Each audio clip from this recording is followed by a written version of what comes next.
Hello, everyone, and welcome to Matt Sam's OPIC podcast and YouTube instructional video. I'm going to talk to you about several strategies and different episodes about OPIC, what you can do, what you should do, topics you should cover, and topics you should stay away from. In this first episode, we are going to go over basic strategies. All right, so strategy number one when taking the OPIC test is use what you know. And that means use your own experience. If you are faced with a question and you don't know the answer, if you start making stuff up, your mind is going to wander and you're going to stutter and you're not going to know what to say. So, for example, one question on the OPIC test is talk about a change that happened in your house. What was the change? How was it different than before? Now, most Koreans have apartments. People don't change their apartments that much. In the United States, people always remodel their house, always remodel their kitchen. So you have nothing that physically changed in your apartment. However, you might have moved. You might have moved apartments from one to another.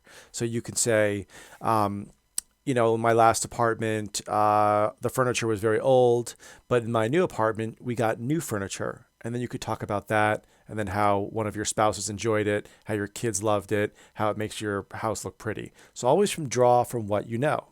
Now, for example, if you cannot draw from what you know, do not make it up. If it's not your story, find someone else's story. Did something happen to your wife, your husband, your best friend, your uncle, etc.?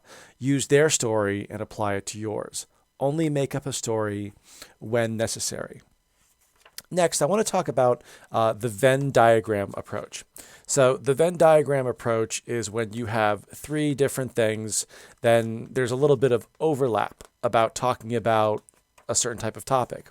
So when you pick your topics for the OPIC test, how about you talk about family, restaurants, and parks? Now, the Venn diagram, you would have to find out what the common feature is they all have in common.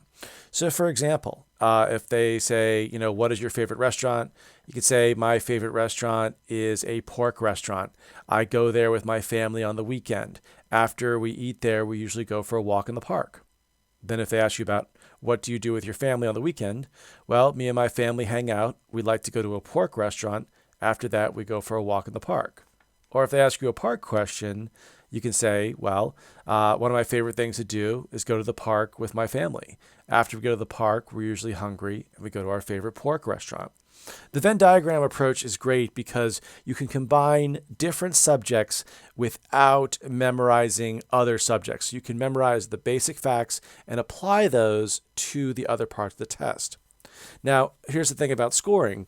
Now, scoring in the OPIC test, they will give you extra points if you do use advanced vocabulary. However, if you keep your sentences and your thoughts short and simple, KISS, keep it simple, student. The KISS factor makes, if you keep things simpler, then you'll make less mistakes. The less mistakes you make, they cannot take points away unless you make mistakes. So you want to keep your sentences short and simple. Also, we're going to work on the big to small strategy. Big to small. So for example, they ask you about your apartment. You go big. My apartment is in Seoul, Korea. It is in Dongjaku. You see, I'm going big and going smaller. Then you would describe your apartment complex. My apartment complex has 20 buildings. I'm on the 15th floor. My apartment has 3 bedrooms and 2 bathrooms. So I went from big. I started from Seoul all the way to your apartment.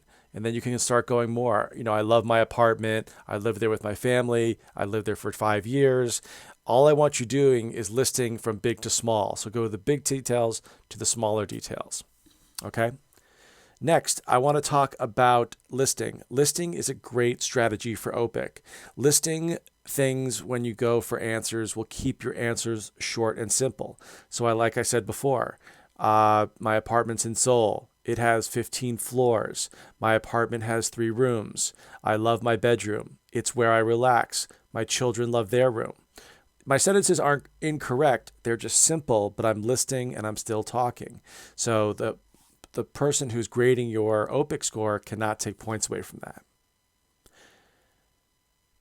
Next strategy, The next strategy is answering the question. Now, a lot of people think too much when they answer the question or don't answer the question directly. So, for example, if they say, again, where is your apartment? Describe it. You could, if people start saying, well, there's many apartments in Seoul and I have one. No, you don't say that. You immediately go into the answer. My apartment is in Seoul. Always answer the question, or my apartment is 3 bedrooms, and then keep going. And then what you want to do is back up with the facts. That's listing. And then, for example, close. Koreans have a problem with closing. So in order to close in an OPIC test, you must say, that is what my apartment looks like. I really enjoy my apartment.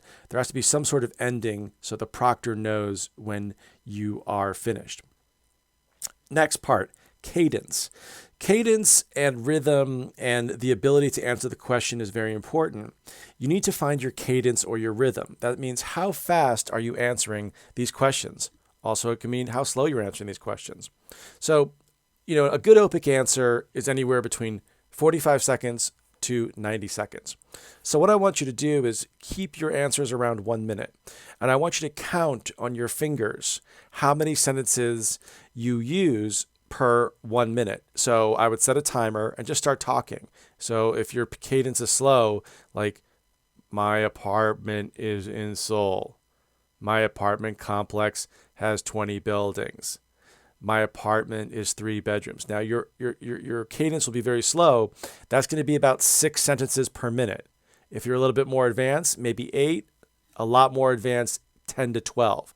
So you need to know how many sentences you are saying per minute. A lot of mistakes people make is they overspeak. They go too long, then the proctor is going to get upset. If you talk too much, you're going to make a lot of mistakes. So remember the cadence. Next, never not answer the question. So what this means is you should always answer the question. So for example, if they ask you about restaurants and they say, did anything funny or memorable happen at a restaurant? And you say no, you've answered incorrectly. And I know something might not have happened to you in a restaurant, but you must think of something. You must always answer the question. And finally, I want you guys to stay positive.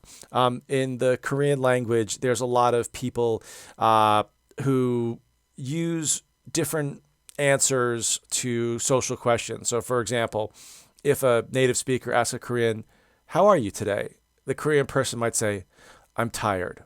You would never really answer that in English or in a Western speaking country because it makes the conversation and turns it negative. So you want to stay positive. So for example, if they ask you, what do you like to do on the weekends? I like to sleep because I'm tired.